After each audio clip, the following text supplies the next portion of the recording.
अभी जो दुनिया में हो रहा है वो पहले कभी नहीं हुआ। यूएसए और इसराइल का मार्च 2026 में ईरान पे अटैक करना, जिसके बाद स्ट्रेट ऑफ हॉर्मुज कंप्लीटली चोक हो गया, जिसके कॉन्सिक्वेंसेस ये थे कि क्रूड ऑयल $126 पर बैरल चला गया।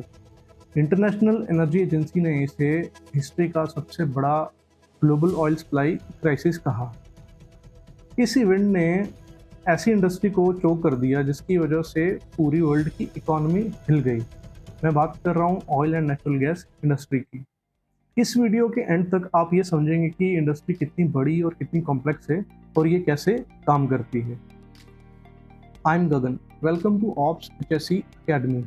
Here I break down the complex engineering, operations and safety in simple terms through industrial perspective.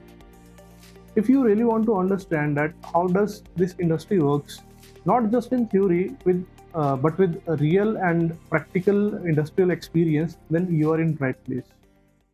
चलिए शुरुआत करते हैं इस वीडियो की ये जानते हुए कि ये इंडस्ट्री काम क्या करती है। इस इंडस्ट्री का काम है ऑयल एंड नेचुरल गैस की खोज करना, जिसे हम टेक्निकल टर्म में एक्सप्लोरेशन कहते हैं, और उसे प्रोड्यूस करना एंड फाइनली एंड यूज़र तक पहुंचाना। ये पूरा प्रोसेस इस इंडस्ट्री को 3 पार्ट्स में डिवाइड करता है। फिलहाल के लिए आप सिर्फ ये नाम याद रखिए, upstream, midstream and downstream. Upstream का मतलब है एक्सप्लोरेशन एंड प्रोडक्शन। इस इंडस्ट्री की शुरुआत यहीं से होती है। सबसे पहले जियोलॉजिस्ट एंड जियोफिजिस्ट सेस्मिक सर्वे करते हैं। इस प्रोसेस में सेस्मिक वेव्स को अर्थ में भेजा जाता है और सब सरफेस रॉक फॉर्मेशन की मैपिंग की जाती है। इस मैपिंग की फर्दर एनालिसिस करके ये आइडेंटिफाई किया जाता है कि ऑयल एंड नेचुरल गैस के रिजर्व्स कहाँ कहाँ हो सकते हैं। एक बार प्रोबेबल रिजर्व आइडेंटिफाई हो जाता है, उसके बाद ड्रिलिंग फेज शुरू करते हैं। ड्रिलिंग नॉर्मली बोथ डायरेक्शंस में हो सकती है, यानी कि vertical as well as lateral direction. Drilling depth normally 1500 to 3500 metre तक जाती है, बट कुछ कुछ केसेस में ये एक्सीड भी कर जाती है। इंडिया में अगर हम बात करें वर्टिकल वेल ड्रिल्ड की, तो सदिया 1 that is located in Assam with targeted vertical depth of 6450 meters. Michaki 3 that is also located in Assam with reached depth of 5610 meters. और वर्ल्ड वाइड चाइना होल्ड करता है शेंडी टाके 1 with vertical depth of 10,910 meters and that was completed in February 2025. एक बार drilling complete हो जाती है तो वेल हेड पे एक इक्विपमेंट इंस्टॉल किया जाता है। उस इक्विपमेंट या उस सिस्टम को हम टेक्निकल टर्म में क्रिसमस ट्री कहते हैं, जिसका काम है कि प्रोडक्शन को कंट्रोल करना और टाइम आने पे उसे कम्प्लीटली बंद भी करना। प्रोडक्शन शुरू करने से पहले वेल को एक फैसिलिटी के साथ कनेक्ट किया जाता है थ्रू पाइपलाइन, और ऑफशोर में इस फैसिलिटी को प्लेटफॉर्म कहते हैं, और ऑनशोर में इंस्टॉलेशन, जिसका काम है कि crude oil and natural gas को वेल हेड से रिसीव करना, प्रोडक्शन मॉनिटर करना और उसकी क्वालिटी डिज़ायरेबल क्वालिटी अचीव करके उसे ट्रांसपोर्टेशन के लिए रेडी करना। इसके बाद रोल आता है मिड स्ट्रीम का, जिसका काम है कि ऑयल एंड नेचुरल गैस का storage as well as transportation. ये ट्रांसपोर्टेशन पाइपलाइंस के थ्रू भी किया जाता है और road tankers and sea tankers के थ्रू भी किया जाता है। ईरान ने स्ट्रेट ऑफ हॉर्मुज को कंट्रोल करके गल्फ की मिड स्ट्रीम को ही चोक कर दिया, जिसकी वजह से गल्फ को मैसिवली प्रोडक्शन कट करना पड़ा। अभी सेम क्राइसिस ईरान फेस कर रहा है due to US naval blockade. अनुमान ये लगाया जा रहा है कि ईरान के पास अभी सिर्फ 15 दिन की स्टोरेज कैपेसिटी बची है। अभी ईरान के पास सिर्फ 2 विकल्प हैं। पहला ये कि अपने वो वेल्स को शट करके प्रोडक्शन टोटली कट कर दे। दूसरा विकल्प ये है कि प्रोडक्शन को कंटिन्यूसली मेंटेन रखे बिना वेल्स को शट किए, बट इन कंट्रोल्ड मैनर, जिसकी वजह से उसे हो सकता है कुछ टाइम मिल जाए, बट ये कोई परमानेंट सोल्यूशन नहीं है। ये दोनों ऑपरेशंस क्रिसमस ट्री से किए जा सकते हैं, जिसमें मुश्किल से 15 से 20 मिनट टाइम लगता है। ये तो बात थी मिड स्ट्रीम की। अभी बात करते हैं डाउन स्ट्रीम की। डाउन स्ट्रीम में मेजर रोल रिफाइनरीज का आता है, जिनका काम है कि क्रूड ऑयल को प्रोसेस करके बहुत सारे प्रोडक्ट्स में कन्वर्ट करना, जैसे कि LPG, bitumen, jet fuel, petrol, diesel as well as various other chemicals. ये रिफाइनरीज 24/7 365 डेज रन होती हैं और ये इस इंडस्ट्री का एक आखिरी पॉइंट है। अभी बात करेंगे इस इंडस्ट्री में ऑपरेट कर रहे की प्लेयर्स की। इस इंडस्ट्री में 3 टाइप के प्लेयर्स हैं। आईओसी यानी कि इंटरनेशनल ऑयल कंपनीज, एनओसी यानी कि नेशनल ऑयल कंपनीज एंड ओएफएससी यानी कि oil field service companies. National oil companies इस इंडस्ट्री में ऑपरेट कर रही ऐसी कंपनीज हैं जिसका मेजर स्टेक्स गवर्नमेंट के पास है।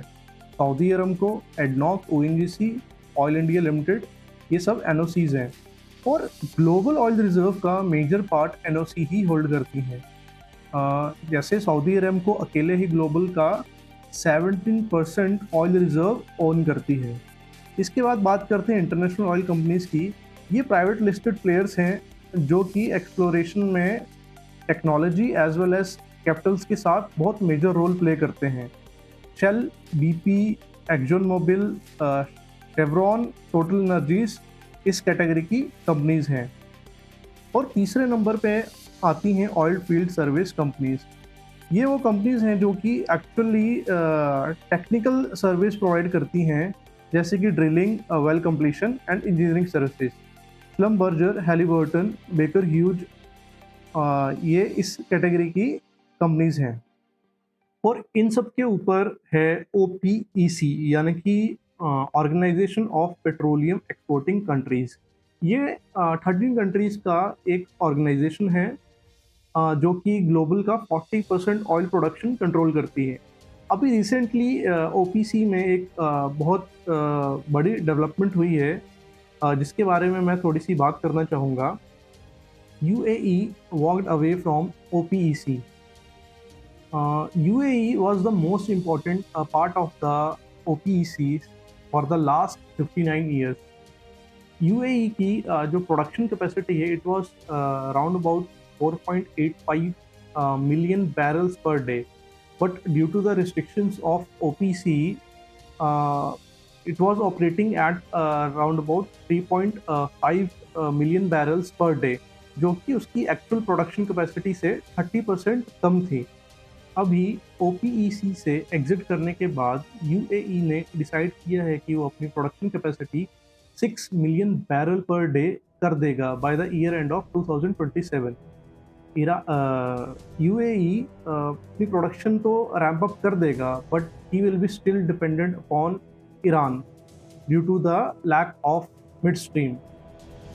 यूएई के पास स्टेट ऑफ हॉर्मुज का बाईपास है, जिसे Abu Dhabi crude oil pipeline कहते हैं। ये पाइपलाइन लगभग 380 किलोमीटर लंबी है, जो कि हबशान ऑयल फील्ड को फुजैरा टर्मिनल से कनेक्ट करती है। इसलिए इस पाइपलाइन को हबशान फुजैरा पाइपलाइन भी कहते हैं।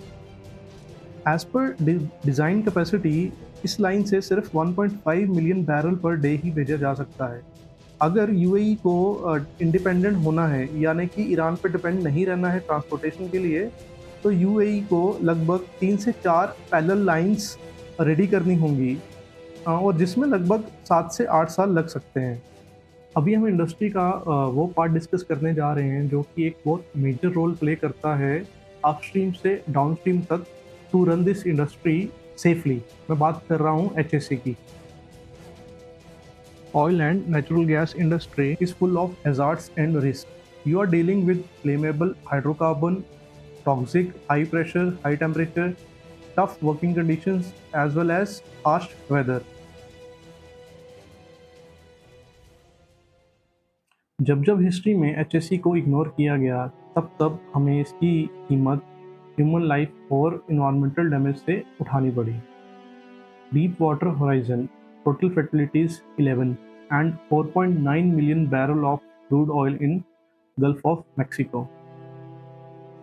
Bhopal gas tragedy, total fatalities 15,000 and total injuries around about 5,73,000. These are not just history, these are the lesson written at human cost.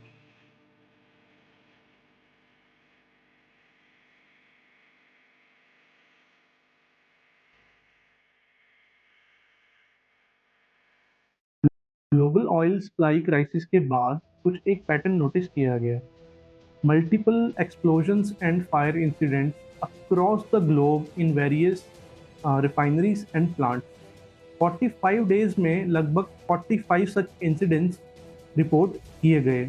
कुछ जियोपॉलिटिकल एक्सपर्ट्स का ये मानना है कि it's act of sabotage, but मैं इसमें एक अलग पर्सपेक्टिव देना चाहता हूँ। इस क्राइसिस ऑयल सप्लाई क्राइसिस के बाद डाउनस्ट्रीम एंड अपस्ट्रीम के ऑपरेशंस बहुत प्रेशर में थे। Now the safety system is really tested like never before. Crude oil supply crisis did not cause these incidents, but it exposed the safety gaps and weakness of the system that was already there. HSC कोई एक compliance checkbox नहीं है, ये एक survival skill है and decision making under pressure which can save many lives. इसलिए हर एक professional को इस इंडस्ट्री में HSC को बिल्कुल कोर से समझना चाहिए। ये इस वीडियो का आखिरी टॉपिक है, the transition and future of this industry. एक क्वेश्चन जो बहुत पूछा जाता है, is this industry dying? The short answer is no, not in 2 decades and certainly not in emerging economy like India. International energy agency ने ये project किया है कि global oil demand will plateau but it will not collapse. Global energy demand का 55% हिस्सा oil and natural gas से meet होता है। अगर बात करें इंडिया की एनर्जी डिमांड की, तो लगभग 35% contribution oil and natural gas का है, और इंडिया एक दिन में लगभग 90 करोड़ लीटर ऑयल कंज्यूम करता है। अपार्ट फ्रॉम एनर्जी, बहुत सारे industries oil and natural gas पे डिपेंड करती हैं फॉर द रॉ मटेरियल, जैसे कि power generation, plastic, cosmetics, health care, pharmaceuticals and agriculture. India में ऑयल एंड गैस की डिमांड हर साल इंक्रीज हो रही है। फ्यूचर प्रोजेक्शंस की माने तो bye the year end of 2050 oil demand 5.4 million barrel से बढ़कर 9.1 मिलियन बैरल हो जाएगी, यानी कि 1.7x। और नेचुरल गैस की डिमांड एट प्रेजेंट जो 63 बिलियन क्यूबिक मीटर है, वो बढ़कर 153 बिलियन क्यूबिक मीटर हो सकती है, यानी कि 3.5x। बट ये इंडस्ट्री डेफिनेटली बदल रही है। ग्रीन हाइड्रोजन, कार्बन कैप्चरिंग और डिजिटल ऑयल फील्ड जैसी टेक्नोलॉजिकल एडवांसमेंट इस फील्ड में हो रही हैं। इसलिए फंडामेंटल के साथ साथ न्यू टेक को भी सीखना बहुत ज़रूरी हो गया है। ये था आज का वीडियो, जिसमें हमने इस इंडस्ट्री का ओवरव्यू लिया और ये समझा कि इंडस्ट्री कैसे काम करती है। मैं उम्मीद करता हूँ कि आपको इस वीडियो से कुछ वैल्यू ज़रूर मिली होगी। कमेंट करके आप ये बता सकते हैं कि नेक्स्ट वीडियो में आप क्या समझना चाहते हैं इस इंडस्ट्री के बारे में। आई am Gagan from ops HSC Academy, where safety, operations and engineering converge to drive excellence. See you in next video.